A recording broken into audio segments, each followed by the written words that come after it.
Son corps, c'est la magie. Sa peau est douce, comme de la soie. Sa peau est éclatante, comme les rayons du soleil. Sérieux, elle dégage un parfum d'une douceur. Je me suis levé du lit en me demandant de quelle planète pouvait venir cette fille. Quand je suis entré dans la salle de bain, c'est alors que j'ai découvert la source de sa clarté, l'origine de l'éclat de sa peau. Netskin, savon antiseptique aux actifs bioéclaircissants. Netskin.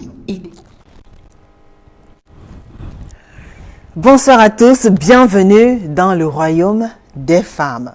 Le 14 juin dernier, la communauté camerounaise résidant aux États-Unis était témoin d'un crime passionnel, un crime qui jusqu'ici n'arrête pas de défrayer la chronique et susciter beaucoup de commentaires, faire couler beaucoup d'encre et de salive. Ce soir, dans le cadre de cette tribune libre ouverte exclusivement aux femmes, nous parlons de l'amour qui tue. Les crimes passionnels semblent gagner du terrain de plus en plus, que ce soit en Afrique, en Occident et partout ailleurs. Pas une journée ne passe sans qu'on apprenne qu'un homme aurait assassiné sa femme et se serait donné la mort lui aussi. Il y a de cela quelques jours encore, au Nigeria, un autre monsieur mettait fin à la vie, tuait sa femme et se donnait la mort aussi. Les crimes passionnels semblent gagner du terrain, une situation qui inquiète beaucoup de couples, qui inquiète beaucoup de familles. Ce soir, nous avons une pensée profonde pour les enfants Takam, nous avons une pensée profonde pour les familles éprouvées. Nous leur souhaitons beaucoup de courage. Alors, en tant que femmes, dans une tribune libre ouverte exclusivement aux femmes, nous allons essayer de parler un peu de ces relations amoureuses qui peuvent très souvent virer au pire. Comment on fait pour éviter de telles situations? Comment on fait pour éviter que le pire n'arrive? Comment on fait pour sentir que notre partenaire n'est plus contrôlable? Quelle est la meilleure astuce, la solution? Comment on fait pour maintenir le couple quand on a commencé notre vie amoureuse au Cameroun et que plus tard on se retrouve ailleurs, à l'Occident, avec d'autres réalités? Comment on fait pour s'acclimater et surtout garantir l'harmonie, la réussite du foyer? On en parle dans un court instant.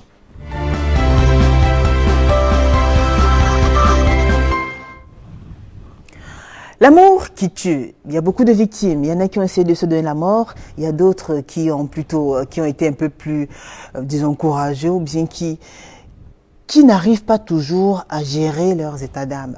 C'est une situation assez compliquée de parler d'amour. Une situation assez difficile de parler des relations entre hommes et femmes et surtout des relations amoureuses. La vie en couple dans un foyer, comment ça se passe? Ce soir, nous parlons de l'amour. Et j'accueille sur ce plateau Roland de Kémajou. Bonsoir Roland. Bonsoir Julie. Comment allez-vous? Je vais très bien, merci. Roland de Kémajou, vous êtes mariée, mère de 3 enfants, vous êtes restauratrice de profession, vous vivez à Ndokpassi, dans l'arrondissement de Douala 3e. Merci à vous d'avoir accepté cette invitation. Je vous en prie. Vous avez suivi l'histoire de nos compatriotes. Justement. Monsieur et Madame Takam, oui, oui. Christophe et Annie. Oui. C'était il y a quelques jours, ils sont allés s'installer aux États-Unis en 2005, ça faisait pratiquement 15 années qu'ils vivaient. Évidemment, il y a eu des problèmes comme dans tous les couples jusqu'à ce que le pire se produise le 14 juin dernier. Oui, Monsieur oui. Takam qui a assassiné sa femme et qui a fini par se donner la mort après, laissant 3 orphelins. Alors, c'est une histoire qui vous parle certainement en tant que femme. Oui, oui. C'est vraiment tragique en fait parce que quelqu'un n'a pas le droit d'enlever la vie à une autre personne. Donc, quel que soit ce qui s'est passé dans le couple, on en parle, on doit parler, il doit y avoir le dialogue. Parce que tant qu'il n'y a pas de dialogue dans un couple, ça veut dire que le couple ne vit pas. Le couple ne peut pas avancer. Parce que quand il y a les problèmes, même si c'est comment, il faut toujours le dialogue, il faut toujours créer une porte, même si c'est bloqué n'importe comment, il faut créer une porte pour le dialogue. Parce que je pense, selon moi, que c'est le dialogue qui est la clé d'un bon foyer, d'un bon mariage. D'accord. Flore Motso avec nous ce soir. Bonsoir Flore. Bonsoir. Comment allez-vous? Bien. Flore Motso, vous êtes célibataire, mère de 2 enfants, vous vivez à Neubel, ménagère de profession, vous vivez à Neubel dans l'arrondissement de Douala 2e. Merci à vous d'avoir accepté cette invitation, Flore. Je vous en prie. L'amour qui tue. L'histoire du couple Takam, ça vous parle? Ça vous inspire quelque chose? Et quelle réaction? En fait, ça m'inspire vraiment parce que Comme m'a dit ma collègue tout à l'heure, déjà, quelqu'un n'a pas le droit de se ôter la vie lui-même. Combien de fois la vie d'une autre personne? Donc, on a un créateur, celui qui nous a fait, et celui qui a le droit de nous ôter cette vie, donc quel qu'en soit le cas. Ouais. C'est vraiment tragique, mais il faut parfois s'abstenir devant certaines situations pour pouvoir faire avancer la chose. Oui. Et puis, dans un couple, comme l'a dit, le dialogue passe il faut que le dialogue puisse passer pour qu'on puisse trouver une bonne solution pour arriver à bon port. Tout à fait. Bon, là, pas le dialogue, il faut toujours chercher une voie, il faut chercher comment faire pour revenir à de bons sentiments, conquérir notre partenaire, du moins instaurer la paix, et récupérer un peu sa confiance, essayer de ramener la paix et la sérénité dans le foyer. Bon, on a entendu quand même, parce que vous savez, je l'ai dit tout à l'heure à l'entame de ce programme, que c'est une histoire qui fait couler beaucoup d'encre et de salive, et chaque jour on essaie d'enquêter, on essaie de comprendre un peu. Alors on n'est pas dans un tribunal, c'est vrai, mais quand même il se pourrait que le sieur, il aurait essayé plusieurs fois de faire revenir sa femme à de bons sentiments. Malheureusement, il n'y avait plus moyen de faire marche arrière, de faire chemin retour. En fait, ça dépend déjà de ce qui s'est passé à l'avance. Parce que avant qu'il y ait problème, il y a toujours une base. Il y a toujours quelque chose, soit c'est l'homme qui a fait, soit c'est la femme qui a fait. Parce que je ne pense pas que ce couple, en fait ce monsieur, quel que soit en fait ce que sa femme a fait, ça ne lui donne pas le droit de lui ôter la vie. Même pas un peu, ça ne lui donne pas le droit. Parce que certainement, la femme a eu ses raisons. Elle a eu ses raisons parce que les hommes ne sont pas faciles. Les hommes ne sont pas faciles. Ils sont capables de... La femme, elle avait une relation avec quelqu'un d'autre, un Américain. Attends, elle avait une relation pendant qu'elle était encore mariée, ou bien ils étaient déjà séparés. C'est déjà ce qu'il faut savoir. Parce que on ne va pas accuser peut-être la femme parce qu'elle sortait avec le blanc et tout, et tout, et tout, et tout. Elle n'a pas fait ça pour rien. Certainement, il y a eu quelque chose qui a déclenché cela en elle, qui a déclenché le goût de l'infidélité. Je peux dire ça comme ça. Parce que la femme est née pour être fidèle. La femme doit être fidèle. C'est même comme ça. C'est même bibliquement, ça s'explique. La femme doit être fidèle. Maintenant, si une Parce qu'il y a des facteurs qui peuvent pousser une femme à devenir infidèle. Justement, il y a les facteurs qui peuvent pousser une femme à devenir infidèle. Par exemple, elle est avec un homme qui ne prend pas bien soin d'elle. Quand je dis prendre soin d'elle, c'est dans tous les plans, hein, c'est aussi physiquement et tout le reste là. Tout ce qui peut accompagner ça. Parce que si toi, homme, tu es avec une femme et que tous les jours, tu rentres à la maison sous, tu rentres à la maison étant sous, tous les jours, ça va faire les bruits dans la maison. Une femme, à un moment donné, elle est fatiguée, elle est épuisée en fait. Elle est épuisée, elle a envie je vais dire ça comment, de s'exprimer en fait. Elle veut parler, oui. Mais les hommes, les gars sont seulement là, ils vont de bêtises en bêtises, de bêtises en bêtises, de bêtises en bêtises. Alors, rentrer sous, on a bu un verre de trop régulièrement, c'est un problème. Quoi d'autre? Rentrer sous, par exemple, il a à la maison, le téléphone passe le temps à sonner à une certaine heure pendant que vous êtes déjà en train de dormir. Le téléphone sonne, c'est les appels, c'est les SMS. Le monsieur n'est même plus concentré avec toi. Hein. Le gars, carrément, il est dans son téléphone. C'est comme ça que je dis souvent. Donc, il entre dans le téléphone. D'accord. Ça permet, enfin, ça peut pousser une femme à devenir infidèle, à aller voir ailleurs? Ça peut pousser une femme à devenir infidèle. Ça peut pousser. Parce qu'à un moment donné, quand moi j'ai besoin de mon homme, il n'est jamais là. Il est entré dans son téléphone. Donc, il ne me gère pas. Moi, je suis couché là de mon côté. J'ai besoin que mon mari soit là. J'ai besoin que mon mari me prenne dans ses bras et tout ça. Le gars n'est pas là. Il est carrément dans son téléphone parce qu'il y a des petites qui sont là, peut-être à lui envoyer les messages et tout le reste. Pourtant, le mec, il a tout ce qu'il veut à la maison. Il a tout ce qu'il veut à la maison. Parce que nous, les femmes, bref, moi, je parle de moi déjà. Moi, je mets tout à la disposition de mon mari. Je mets tout à la disposition de mon mari. Donc, hors de question qu'il aille voir ailleurs. Hors de question. Il va voir ailleurs. Qu'est-ce qu'il va chercher ailleurs? Il va chercher quoi ailleurs? Il veut quoi? J'ai tout ce qu'il faut. Donc, il n'y a pas de raison que mon mari aille voir ailleurs. Si mon mari va voir ailleurs, c'est plus normal. Je ne suis pas d'accord avec ça. D'accord. Et vous, alors, en tant que femme? Moi, en tant que femme... Il rentre sous, il est au téléphone tout le temps? Il est au téléphone tout le temps, il rentre sous. Je parle avec lui, j'essaie de parler. Je parle avec lui, pas même que j'essaye. Je D'accord. parle avec lui tout le temps, tous les jours. Tout le temps quand il fait une bêtise, je parle avec lui. Tout le On temps quand aimerait il bien parle, il fait connaître une les bêtise. bêtises. Hein. Vous allez parler bêtises au moins 5 fois, mais finalement, on voudrait bien connaître quel genre de bêtises. Il y a déjà l'infidélité de l'homme. Donc, l'infidélité de l'homme est accompagnée par l'infidélité de la femme ou bien ça engendre forcément l'infidélité de la femme? On Ça voudrait savoir. engendre l'infidélité de la femme. D'accord. Mais toujours est-il Donc, ce comme sont les je hommes qui poussent les soutiens, femmes à être infidèles? C'est l'homme qui pousse la femme à être infidèle. Mhm. L'homme qui pousse la femme à être infidèle, là, D'accord. ce n'est même pas à discuter. Parce que Ça- la femme est fidèle. Très bien. Flore, dites-nous. Oui. Mhm. Moi, je partage même ma vie école. C'est-à-dire, la femme déjà, c'est la femme que tu vois est très secrète aussi. Et elle se réserve beaucoup par rapport à l'homme. Et nous savons aussi que, en fait, quel qu'en soit ce que nous faisons pour nos hommes, ils partent toujours regarder ailleurs, on ne sait pas pourquoi. Mais la femme, elle a un rôle à jouer quand même Oui, quand non. son mari va voir Mais oui, ailleurs. déjà, quand la femme est à la maison, elle te fait déjà ton bon plat, elle t'accueille. Et quand tu rentres, il y a ton eau peut-être pour te laver. Et je ne sais pas, le dialogue. D'accord. Mais quand tu arrives déjà étant épuisé peut-être par quelqu'un d'autre, je ne sais pas, ou une femme, hein, bon, ça mène aussi à... Je ne sais pas, D'accord. bon, c'est un peu tant de choses. D'accord. Donc, Alors, c'est un peu ça. l'amour qui tue, c'est un thème qui concerne les hommes et les femmes, puisque nous parlons des relations de couple et on sait qu'il faut être deux pour former une seule chair. Nous avons de l'autre côté deux fidèles téléspectatrices et de paroles de femmes. Ida Botche est l'agent immobilière. Elle est connectée depuis Orlando, en Floride, aux États-Unis. Bonsoir, vous, Ida, si vous nous entendez. Bonsoir.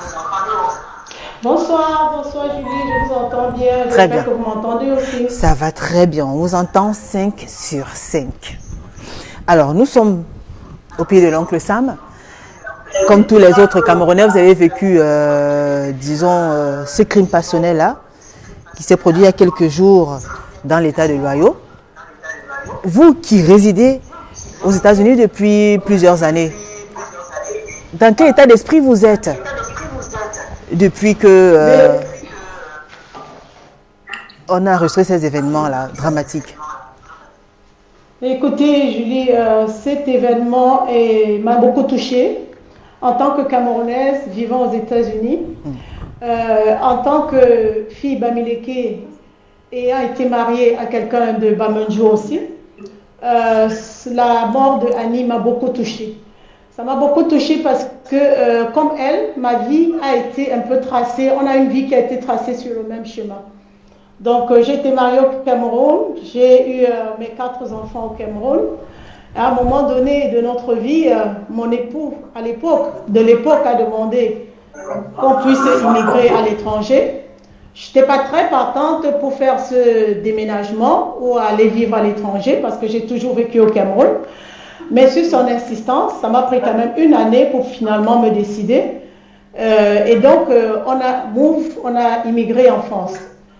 En France, ça n'a pas fonctionné comme il se devait, dans le sens que pour partir du Cameroun, on s'était donné en quelque sorte des conditions. J'avais mis des conditions pour lesquelles, si les choses ne se passaient pas comme je voulais, à ce moment-là, si on allait briser ce contrat, on allait le briser et puis voilà quoi. Donc, et quelles étaient France, ces ça a conditions, marché. Ida? Quelles étaient ces conditions-là, s'il vous plaît? La condition principale, c'était l'infidélité. C'est-à-dire que, autant je sais que les hommes au Cameroun peuvent être infidèles, mais j'avais très peur parce que, ayant des amis qui avaient vécu des relations de longue distance comme ça avec leur époux, et ils se sont trouvés que les époux se sont entichés d'une jeune belle fille au Cameroun pendant que la femme était ailleurs, ou réciproque, ou inversement.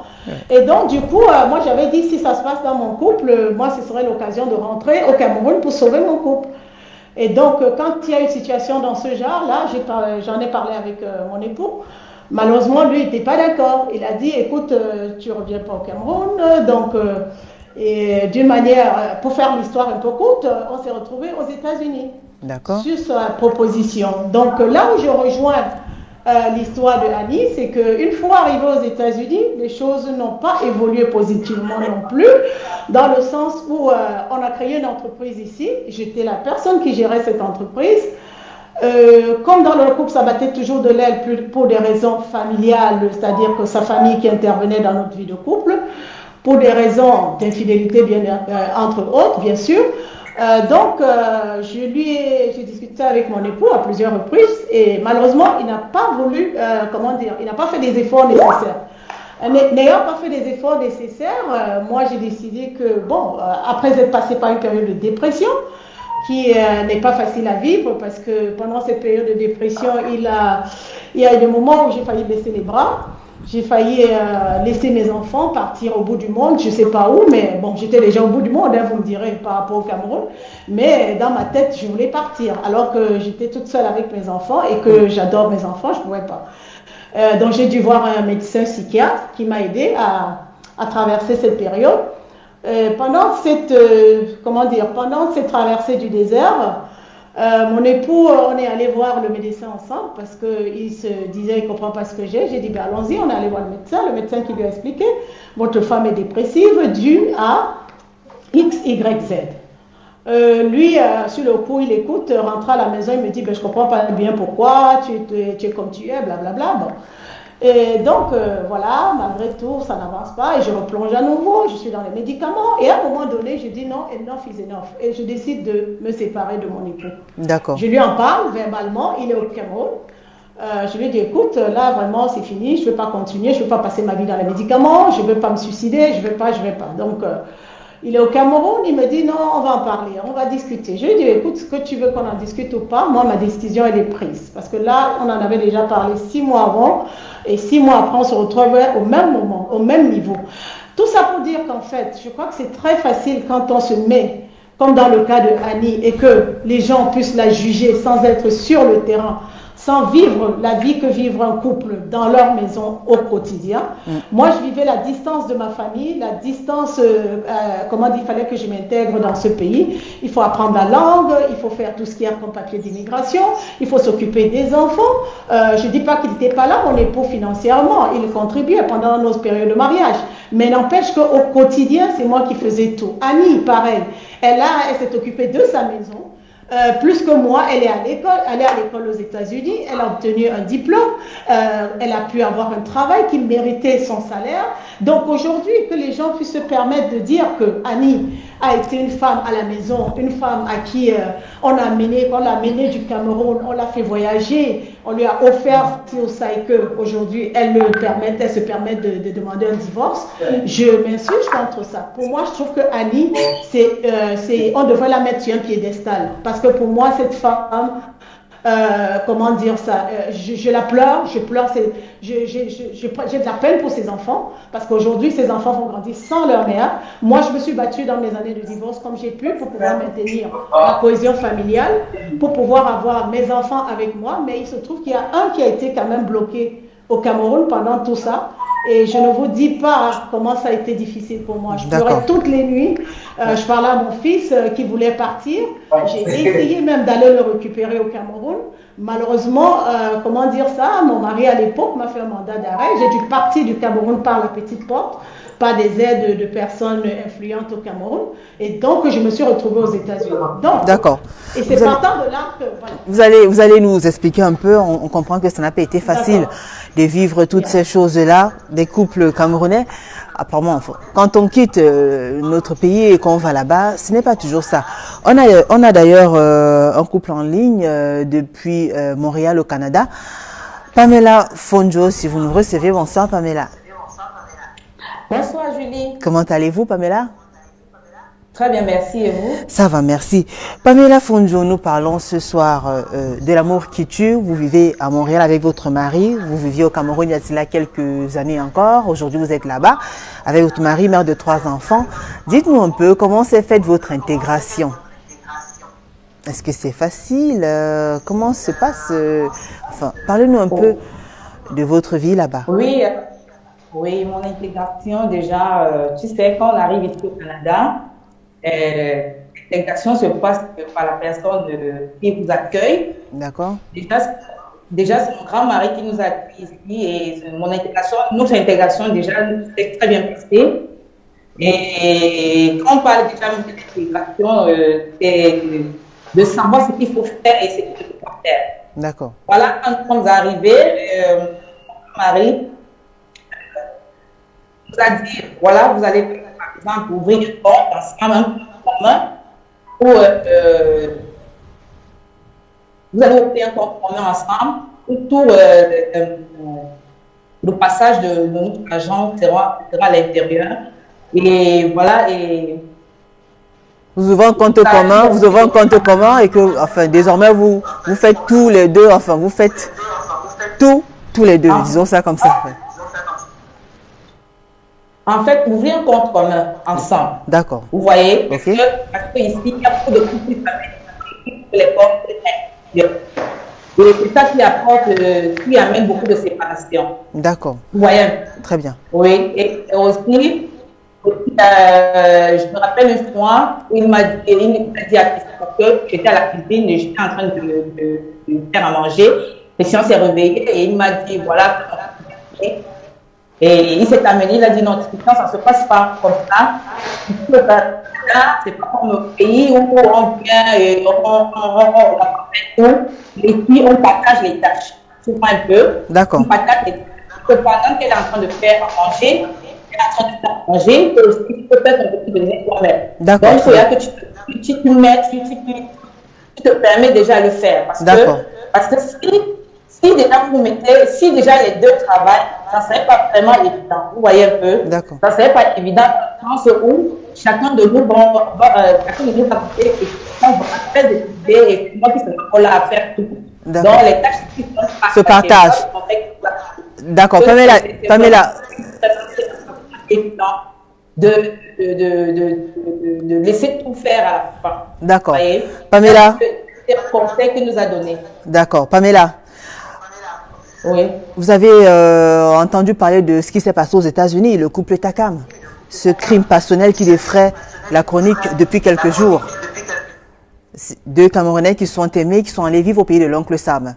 Et vous aussi, comme ce couple-là, vous avez quitté votre terre natale, vous êtes allé vous installer au Canada avec vos enfants et votre époux. Alors, quand vous entendez une telle histoire, quand vous essayez d'observer ce qui se passe autour de vous, quand vous vous rapprochez des Camerounais qui sont venus prendre leur époux ou bien leur épouse ici et qui vivent là-bas, quelle lecture vous faites, quelle analyse vous faites, quelle observation vous faites? Moi, ce que je vais donner comme conseil, ce que je vais dire autant pour moi, c'est que vivre en Occident, ce n'est pas vraiment facile. Il y a des comportements qui changent dans le sens où, par exemple, ici au Canada, il y a les avantages de structure. Par exemple, quand tu arrives ici au Canada, les avantages sociaux vont bien compte de la force. Et c'est ça qui donne la grosse tête à plusieurs fois. Moi, je dirais qu'il faut toujours rester soumise. Vous voyez, parce que le foyer, le mariage, on n'est pas chose. C'est une chose vraiment difficile, mais moi je dis avec l'appui du Seigneur, je peux aller de l'avant. Le dialogue aussi dans un couple est très important. D'accord. Vous voyez, parce que vivre en couple, il n'y a pas de dialogue, c'est vraiment difficile. Et comme Flore, quelqu'un, dans un couple, il faut le dialogue. Parce que quand beaucoup s'amènent ici, ils changent leur comportement vis-à-vis. Qui change de comportement, l'homme ou la femme? La femme surtout. Ah bon? La femme surtout change vis-à-vis des avantages sociaux qu'on donne. D'accord. Parce que tu vois, un couple qui est, par exemple, une femme qui a été au pays, par exemple, et qui ne travaillait pas, elle arrive ici, parce qu'ici, la femme a le droit comme les enfants. Et arrive ici et que, par exemple, on va se faire $1000 dans son compte. Elle est très stupide de voir ça. Et elle se permet de faire la grosse tête. Ouais, vous voyez un peu, pour moi, c'est pas bien. Tu vois, donc il faut un peu changer ce côté-là. D'accord. Moi, je me dis, le mariage est aussi la solution. D'accord. Comme l'a dit le maire. Merci à vous. Soumise à écouter son homme, dialoguer et les choses vont aller le mieux. D'accord, merci à vous Pamela. Justement, c'est un couple camerounais qui vit actuellement depuis quelques années avec leurs enfants au Canada, à Montréal, et la dame parle de la soumission. Elle dit qu'il y a beaucoup de Camerounaises, enfin, il y a des couples comme ça, une fois que le monsieur il a fait venir sa femme de l'autre côté, elle change. C'est ça. Flore. Moi, c'est vrai, parfois, ça arrive. Ça arrive de faire souvent la grosse tête. Mais je ne conseille pas. C'est-à-dire, la femme doit toujours connaître sa place dans le foyer. La soumission. Bon, évidemment, on doit aussi respecter la femme. Hein, parce qu'il y a parfois, tu te sacrifies dans ton couple. Le plus souvent, c'est la femme qui se sacrifie le plus. Hein, mais l'homme aussi jette souvent ça à l'eau. Et c'est ça qui révolte souvent le plus la femme. De se faire, de prendre la grosse tête. Donc c'est un peu ça. Parce qu'il y a beaucoup de... bon, les hommes se plaignent que voilà, on a aimé une femme, on s'est battu à l'étranger, puis on vient la chercher parce qu'on souhaiterait faire d'elle notre femme, la mère de nos enfants. Mais une fois arrivé là-bas, on est confronté à d'autres réalités. On va donner la parole tout à l'heure à Ida. On est confronté à d'autres réalités et la personne qu'on croyait aimer, qu'on croyait connaître, nous surprend. Et dès cet instant, voilà, ça commence à changer, et puis plus tard, il y a des divorces. Il y a des divorces. C'est vrai. Rolande. En fait, j'ai dit ça depuis. Parce que quand j'écoute l'histoire, quand on parle de soumission, c'est voilà, vrai. Pamela Fondio, par exemple, qui vit au Canada avec son mari, elle dit qu'il y a beaucoup de filles, quand elles arrivent à l'étranger, elles changent une fois qu'elles... Voilà, c'est une autre loi, c'est un autre contexte, d'autres réalités, on protège la femme et les enfants. Il y a assez d'armes quand même pour pouvoir nuire. Quand on veut nuire son époux ou bien son mari, quand on a des choses à lui reprocher, surtout quand on a des preuves et tout. Donc elle, malgré le fait qu'elle vive là-bas, elle prône le respect, la soumission et le dialogue. Je suis d'accord pour tout cela. Oui. Hein? Je suis très d'accord pour tout cela. Mais je dis toujours, la femme ne change pas pour rien. Une femme ne peut pas se lever le matin parce qu'on l'a menée en Europe. Elle se lève un beau matin comme ça, elle change. Il faut bien qu'il y ait quelque chose qui s'est passé pour qu'elle change. Oui, parce que peut-être... Pourquoi les femmes parlent toujours que c'est les hommes, ils vont en Europe, après ils viennent chercher leurs femmes. Il y a aussi les femmes qui vont là-bas et qui reviennent chercher leur fiancé ici. Oui, et puis après, les gars arrivent là-bas, ils changent aussi. Pourquoi on ne voit pas cet aspect-là? On voit toujours que c'est la femme, c'est la femme, c'est la femme, c'est la femme. Il y a aussi les hommes comme ça. Tu te bats là-bas, tu sais que non, tu as ton fiancé ici ou bien ton mari, tu te bats comme tu peux là-bas, le gars est ici, il ne fout même presque rien, hein. Il ne fout presque rien. Mais dans la plupart des cas, ce sont les hommes qui viennent chercher les femmes quand même. Le plus souvent. Hein, Flore? Dans la plupart des cas, ce sont les hommes qui viennent chercher les femmes. Oui. Il y a beaucoup qui se plaignent justement de ce changement brusque-là. Mais il y a parfois, quand l'homme vient aussi chercher la femme, peut-être quand ils arrivent là-bas, peut-être qu'ils continuent toujours ses bêtises. Oui, ils continuent à montrer toujours la femme, peut-être ses ex, je ne sais pas, peut-être elle veut aussi, bon, elle veut voir ce changement, oui. Il y a parfois, ça arrive. Donc pourquoi pas aussi se révolter parfois? Je ne dis pas que c'est bien, mais... c'est ça, donc ça veut dire qu'il y a toujours la base de quelque chose qui pousse la femme à se révolter. D'accord. Qu'en pensent les hommes? Évidemment, les hommes aussi ont le droit de réagir ce soir, de nous envoyer leurs témoignages, réactions et autres. On va prendre cette dernière intervention de Ida avant de prendre le Vox Pop. Ida, si vous êtes avec nous, on parle de la soumission, du respect et autres. Est-ce que c'est facile d'appliquer toutes ces choses quand on vit au pays de l'oncle Sam, quand on est confronté à d'autres réalités? Ida. Ben, écoutez, Julie, je ne pense pas que c'est parce qu'on habite chez les Blancs ou qu'on habite en Afrique qu'on doit vivre le mariage différemment. Je pense que le mariage, c'est le mariage sur tous les cieux. Donc, je considère que si un monsieur épouse une femme au Cameroun, il va dans sa famille, la famille de la femme, la chercher, il doit autant la respecter que si il l'amène chez lui à prison ou que s'il l'amène aux États-Unis, quoi. Donc, pour moi, la soumission n'a rien à voir à ce niveau-là. Le couple doit avoir un respect mutuel. S'il n'y a pas de respect mutuel dans le couple, ça ne peut pas se passer. Je veux dire, il y aura certainement de problème. Et comme a dit une des intervenantes tout à l'heure, vivant dans un monde en Occident comme celui dans lequel on vit, où très souvent on n'a pas d'aide à la maison. Moi, j'ai eu quand même de temps en temps quelqu'un qui me donnait un coup de main, mais c'est pas pareil qu'au Cameroun où j'aurais pu avoir peut-être 2 ou 3 personnes, quoi. Où j'aurais pu avoir de la famille, où j'aurais pu avoir ma maman, où j'aurais pu avoir... Donc voilà, donc ce qui fait qu'ici en Occident, la tâche est, je dirais, un peu plus pénible dans un certain sens. Et donc du coup, la femme a besoin de support de son mari au quotidien. C'est-à-dire que monsieur ne peut pas revenir de sa journée de travail ou de s'asseoir à la maison et croiser les pieds après être rentré, et madame doit être entre faire la popote, entre faire le ménage, entre faire à manger, entre aller amener les enfants aux activités extrascolaires. Donc je trouve que quelque part il faut équilibrer les choses. Donc moi je ne parle pas de soumission, mais je parle de respect. Tant qu'il y a un respect dans un couple, je pense qu'il n'y a pas de problème.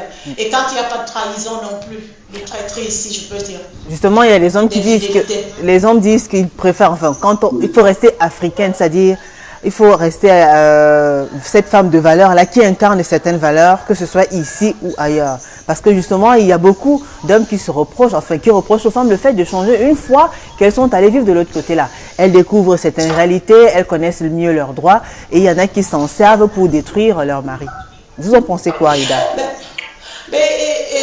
Julie, je pense que oui, il y a des droits, les femmes ont plus de droits de ce côté que de l'autre côté, mais les droits sont pareils de toutes les façons. C'est que de l'autre côté, au Cameroun, ils sont moins appliqués que de ce côté-ci, tout simplement. Parce que je ne pense pas qu'au Cameroun, qu'un homme qui batte sur sa femme, c'est accepté par la loi. Vous voyez ce que je veux dire? Donc je ne pense pas qu'au Cameroun, comment dire ça, un homme qui ne rationne pas, ou qui divorce et qui abandonne ses enfants. Donc ce que je veux dire, c'est que les droits sont les mêmes partout. Sauf qu'ici, ils ont mis l'accent est plus, comment dire ça, la femme est un peu plus protégée. Mais ce n'est pas ça qui explique, à mon avis, à mon humble avis, les problèmes qu'ils peuvent avoir de couple. Ce qui explique, à mon avis, les problèmes qu'ils peuvent avoir de couple, c'est que très souvent, les partenaires ou le partenaire arrivé dans ce pays-ci, nos hommes, avec le côté patriarcat, qui malheureusement n'a pas toujours été dans le cas dans l'histoire de l'Afrique, parce qu'avant la colonisation, c'est la femme qui était,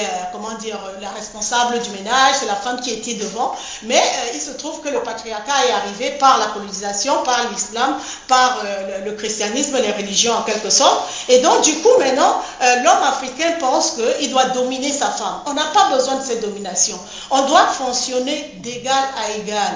Parce que je pense qu'on est des êtres humains, on est venus sur cette terre avec une mission à accomplir et chacun doit accomplir sa mission. Donc quand on essaie de prendre le dessus sur l'autre, et pareil pour une femme, je n'encourage pas qu'une femme qui prenne le dessus sur son mari, ça n'a aucune raison d'être, quoi. On doit être en harmonie, on doit être en équilibre, on doit parler de la même bouche, on doit regarder dans la même direction, et je pense qu'à ce moment-là, il n'y aurait pas les problèmes qu'on rencontre de plus en plus dans nos pays. Mais je dis encore une fois de plus, le problème d'Annie, ça me touche beaucoup parce que vraiment pour moi, cette dame, elle est morte gratuitement. D'accord. Comment dire ça? Elle aurait pu mourir de maladie, mais elle est morte gratuitement aux mains de quelqu'un que je sens le juger parce que je ne le connais pas, mais je pense qu'il y a eu beaucoup d'égoïsme. L'égoïsme masculin a pris le dessus sur lui. Il a été dépressif à ce que j'ai cru entendre. Il ne s'est pas fait aider. Peut-être que s'il s'était fait aider, on n'en serait pas là. Donc je pense que le sujet de la dépression est quelque chose d'important qu'on doit mettre sur nos tables, dans nos familles, en Occident, dans nos tontines, dans nos réunions. D'accord. Le problème d'Annie concerne toutes les femmes. Ce qu'elle a vécu, toutes les femmes vivent forcément, enfin beaucoup de femmes vivent de pareilles situations. Ça ne regarde pas de tribus, ni des nationalités, encore moins des origines quelconques, mais ce sont les réalités que beaucoup de personnes vivent dans les couples. Il n'y a pas que les femmes, les hommes aussi. Alors, on va écouter attentivement ces différentes réactions. Je vous amène dans la ville d'Ezeka. Vous connaissez Ezeka? Oui, dans le centre. Vous connaissez très bien Ezeka, avec la fameuse... Vous vous souvenez ce qui s'est passé il y a quelques années? Justement, très bien. Alors, nous allons écouter attentivement ces différentes réactions. Les populations de la ville d'Ezeka ont bien voulu répondre au micro de Joël Niambe, notre correspondant. On écoute attentivement ces différentes réactions. On se retrouve juste après. Parfois, ce n'est pas quelque chose que l'homme a vraiment le courage de parler ou bien d'affronter avec sa femme. C'est après cela que je pourrais voir. Est-ce que c'est une erreur qui vient de moi ou bien c'est quelque chose que il a peut-être été entraîné, il y a un manque Parce que dans chaque couple, il y a toujours un peu de problème. Toute femme ou tout homme marié vit ce moment-là. Très rares de couples te diront que moi, mon mari ne m'a jamais trompé. Moi, je dirais à ces dames-là que non.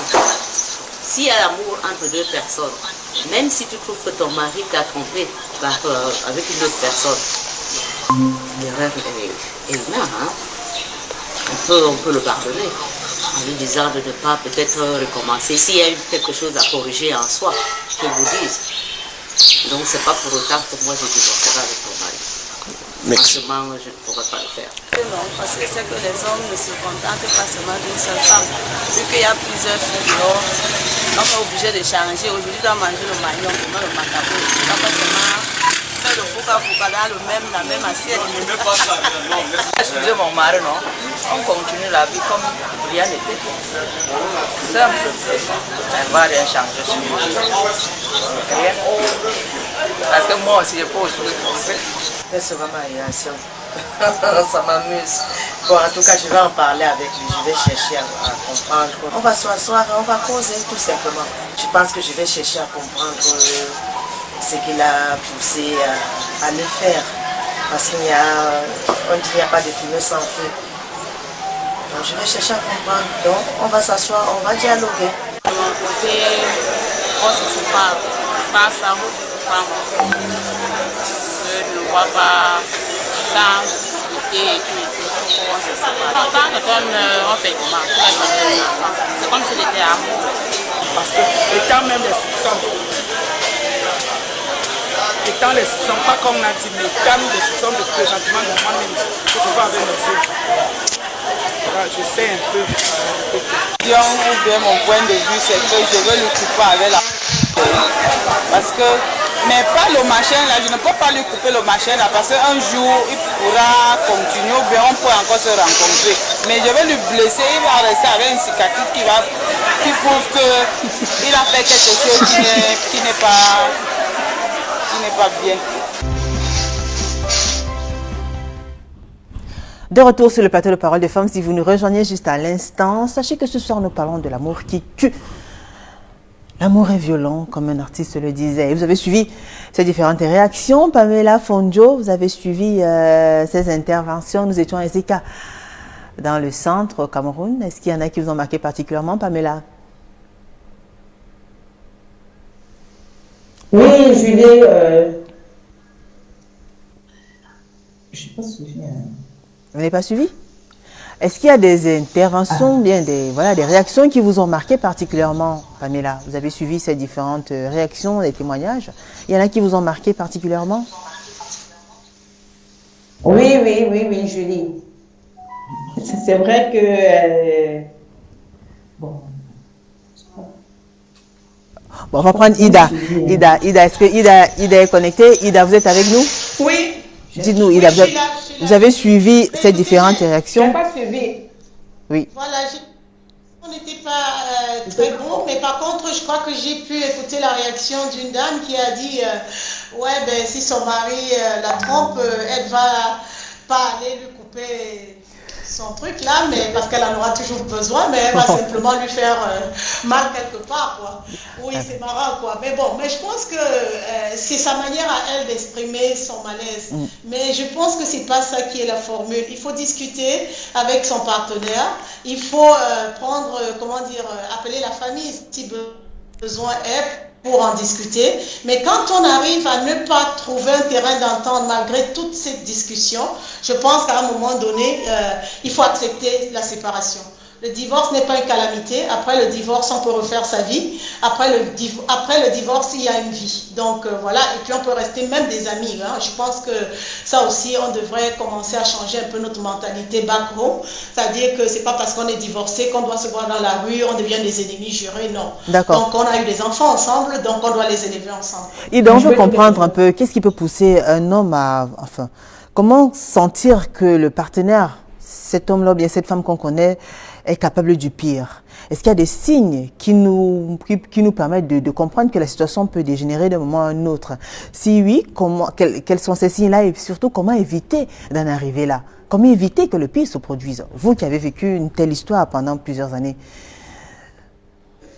Écoutez, moi, par contre, je pense que, je dirais, je ne sais pas si je dirais que je l'ai échappé, parce que, étant donné que mon époux était au Cameroun et que quand le divorce a commencé, il est resté au Cameroun, il n'est plus revenu aux États-Unis, donc je peux dire peut-être que je l'ai échappé. Mais par contre, les signes qui sont les suivants, à mon avis, je ne suis pas psychologue, mais je me permets de parler d'expérience du vécu autour de moi.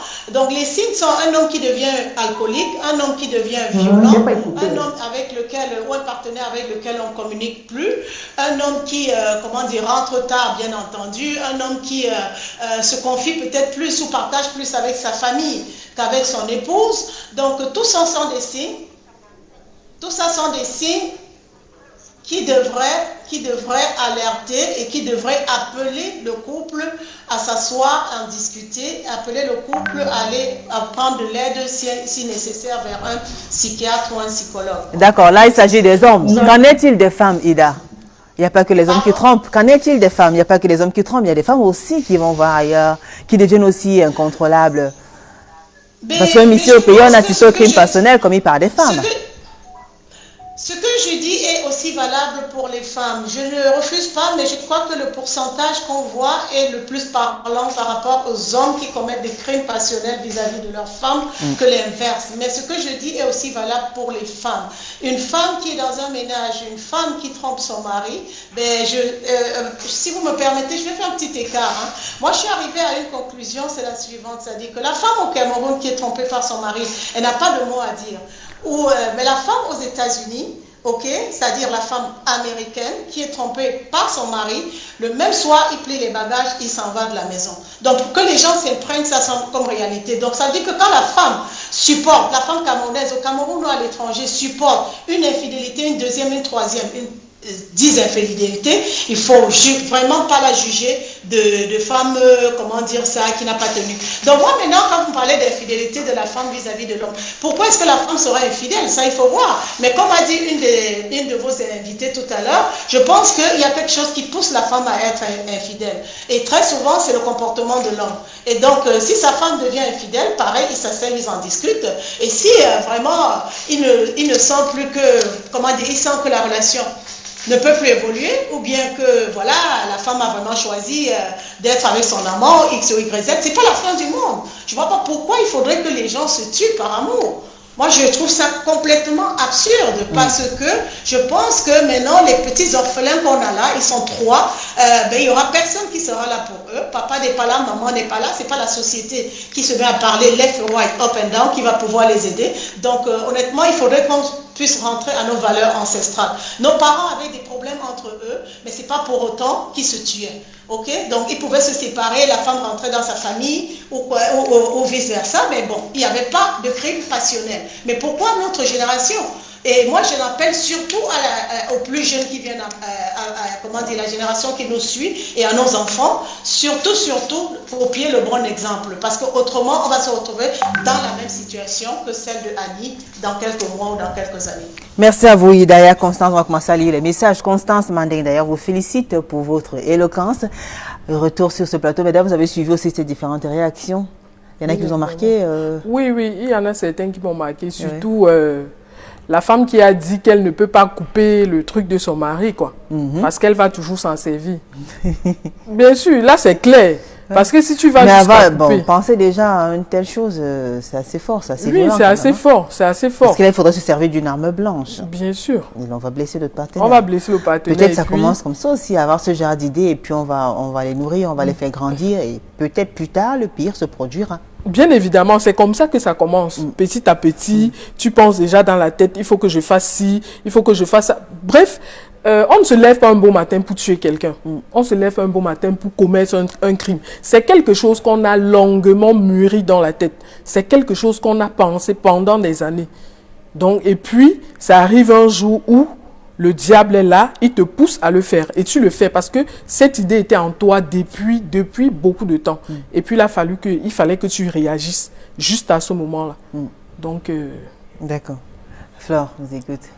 Mais pour moi, quel qu'en soit le cas, on ne doit pas penser même ces genres de choses. Oui, on est d'accord. Oui, on ne doit pas penser.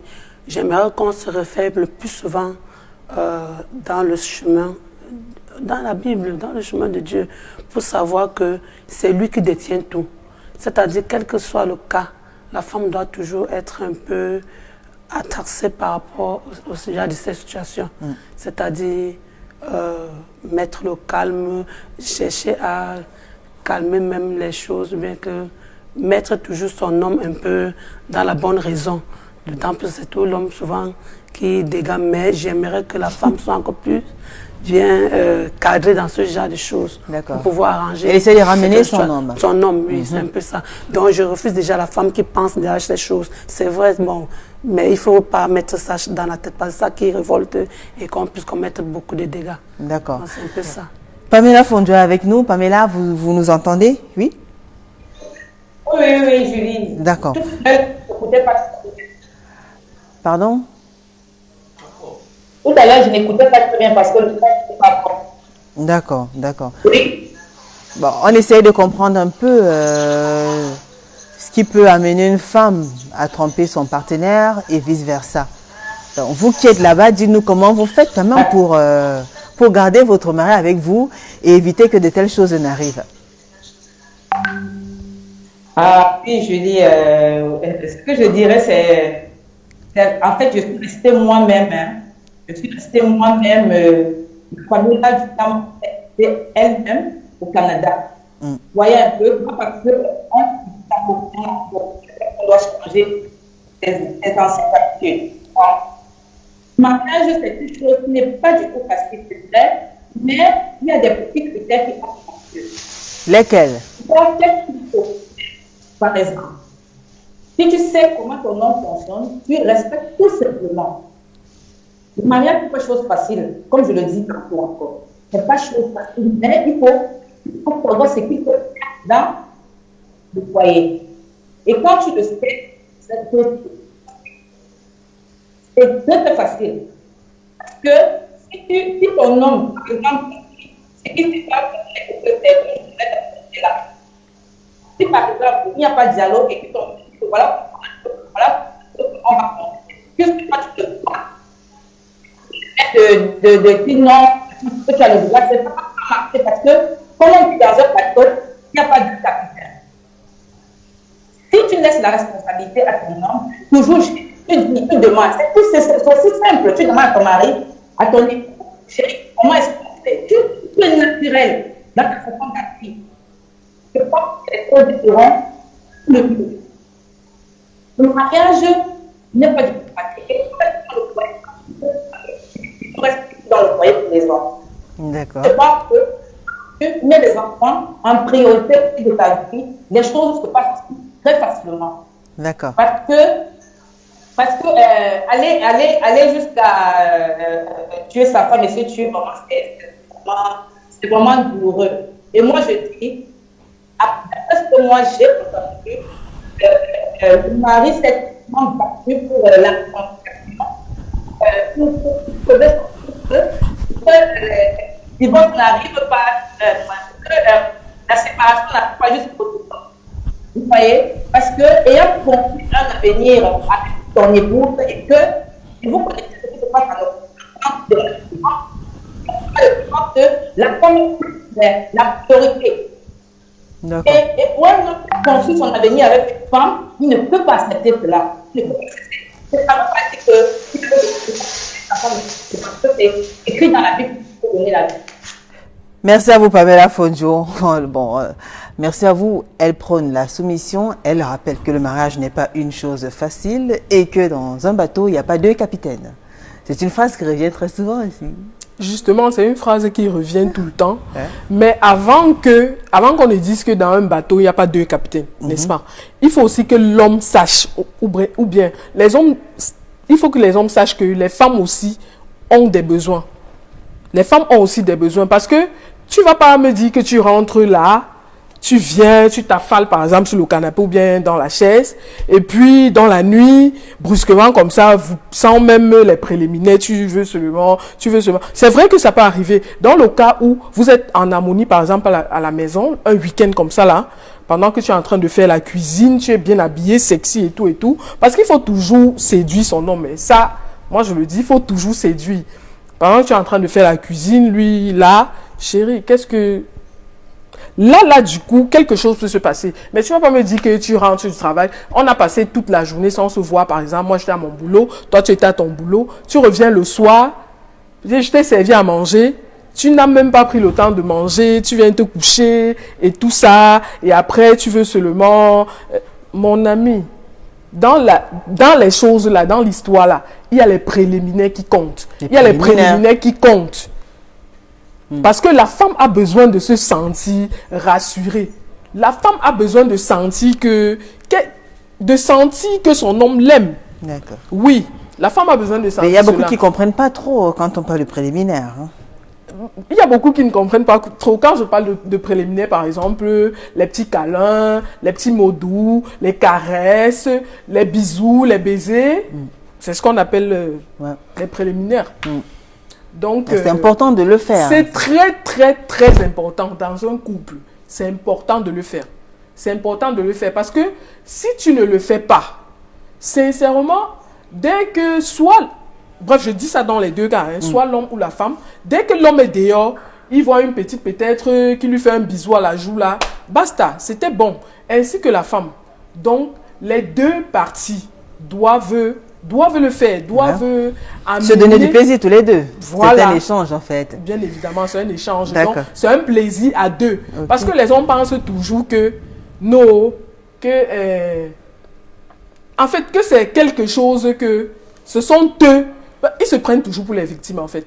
Parce que il y a certains hommes, je cause souvent avec certains hommes qui disent qu'ils sont des victimes. Parce qu'ils disent que les femmes les utilisent. Je ne comprends pas comment... On s'utilise ensemble. Puisqu'on a un couple, c'est obligé qu'on s'utilise. Et puis dans ça, s'il n'y a pas l'harmonie, s'il n'y a pas le dialogue, ça ne peut pas marcher. D'accord. On va lire ces messages au Bastard. Ça dit certaines femmes même simulent les choses juste pour obtenir le divorce et ruiner leurs hommes. Fifi Philippon, well done Ida, share your view. Elle est d'accord avec l'intervention de Ida. Bané Yann Axe, j'espère. Cameroun Matipa, bonsoir Julie. Je crois que ce genre de comportement est né chez certaines personnes d'être malsaines, despotes, voire criminelles. Tout dépend déjà de quel type de famille nous sortons, leur histoire, et cela se matérialise. Donc pour moi, il n'y a pas de formule magique, juste bien faire les enquêtes de nos belles familles avant tout engagement sérieux. Tout va de là, et pour l'infidélité, c'est parfois la routine ou l'indifférence due, ou alors de la partenaire qui pousse à aller chercher dehors. Cameroun Matipa depuis Logbaba, ici à Douala. Marianne Gamou Kamieux, le mariage est l'union de deux personnes qui se sont rencontrées à un carrefour. Tout comme ça peut marcher, tout comme on peut ne plus s'accorder. Je pense qu'on devrait se séparer lorsqu'on ne s'aime plus. Lorsqu'une tierce personne prend déjà place dans votre couple sans votre consentement. Dans tous les cas, les problèmes diffèrent selon les couples. Malgré l'amour, nul ne devrait dormir les deux yeux fermés. C'est une réaction continue. Alors, Sababa Nani, ça n'a peut-être rien à voir avec... Bon, attendez, non. En fait, elle rentre un peu dans l'histoire profonde du couple. Nous, on a tenu à leur rendre hommage et on compatit en apprêtant une condoléance aux familles éplorées, de tout cœur avec les enfants également. Alors, Etiemo Landry, tu donnes l'argent à la femme, tu es mougou. Tu ne donnes pas, tu es chiche. Les femmes doivent cesser de manger la viande du boucher sans l'aimer. Lors du camp, bonsoir Tata Julie, pour ma part, quelle que soit la raison, nul n'a le droit d'ôter la vie à autrui ni de se donner la mort. La vie est sacrée. Également, l'on ne peut pas être contraint de rester dans une relation où il n'y a plus amour, où il y a incompatibilité d'humeur. Mais apprenons aussi à faire des concessions dans la vie. Jean-Baptiste Diodia, bonsoir Julie, c'est triste dans la vie. Il faut apprendre à respecter les contrats qu'on s'engage en tant qu'Africains. C'est un problème d'intérêt et rien d'autre. Flore, je pense que c'est un problème d'intérêt. On ne parle plus d'amour, on parle d'intérêt. Vous êtes d'accord? Je suis d'accord. Chloé Christopher Anderson, bonsoir Julie. Ok, l'intervention des hommes. Écoutez, ils sont en train d'intervenir. D'ailleurs, on lit votre intervention, monsieur Anderson. Nanel Moncam, le nuage qui annonce la pluie. Quand tu vois, tu sais, apprenons à respecter le choix de l'autre. Obiango Basobo, femme africaine, restez africaine même en Europe. En plus, celui qui commet l'adultère ne se rend pas compte du mal que subit son gendre. Beaucoup de femmes vont supporter leur sœur. Ne disent pas souvent que leur cœur n'a pas... Ne dit-on pas souvent que le cœur n'a pas d'os, que leur amour repose en paix. Christine Pascaline Goyon, jolie Julie Anthony, merci. Quand l'amour devient violent, on appelle ça de l'obsession, et quand on devient obsédé, on finit par commettre un crime. Franchement, je dois avouer que le crime passionnel a endommagé les hommes de nos jours. C'est très triste de voir toutes ces manifestations partout dans le monde. Moi, je pense que les partenaires doivent bien se connaître avant de se mettre ensemble. Et si plus loin, c'est plus le même train qu'au début, la séparation serait la meilleure des options.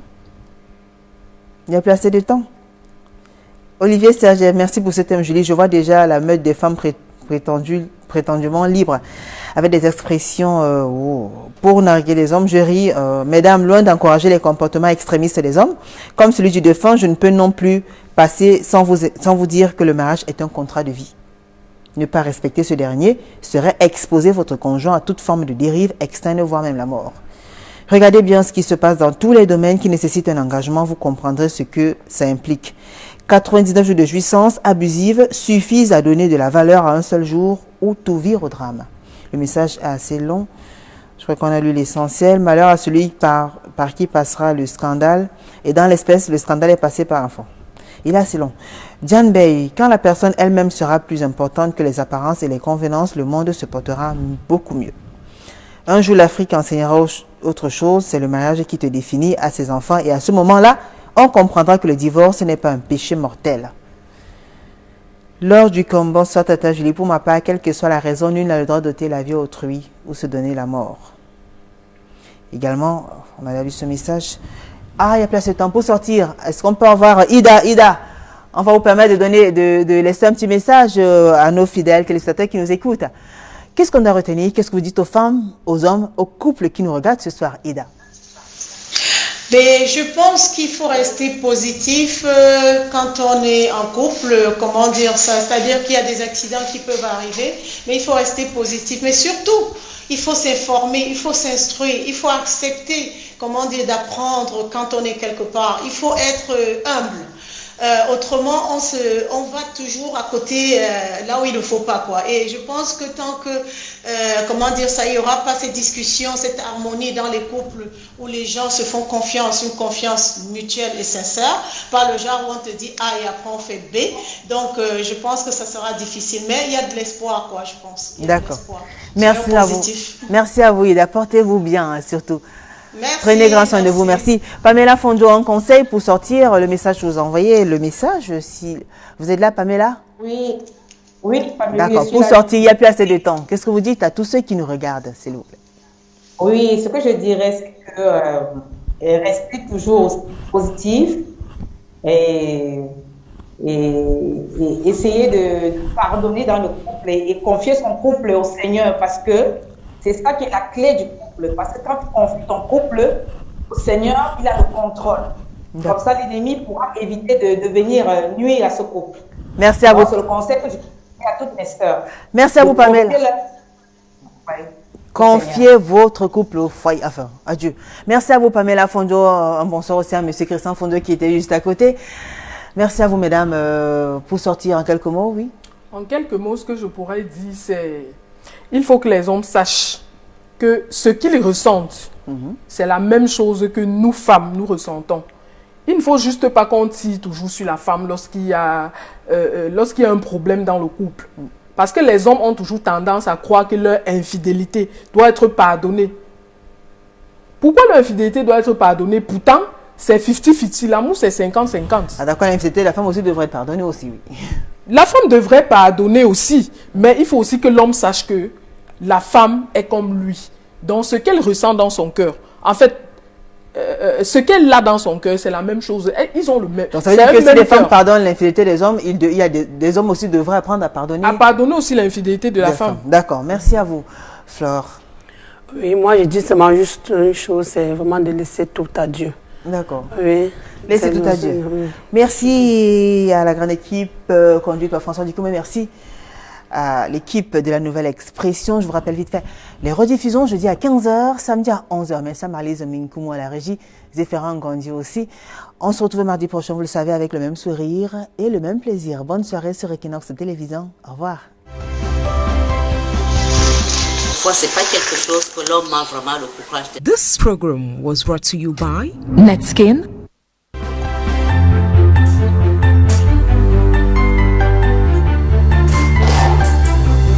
We are done.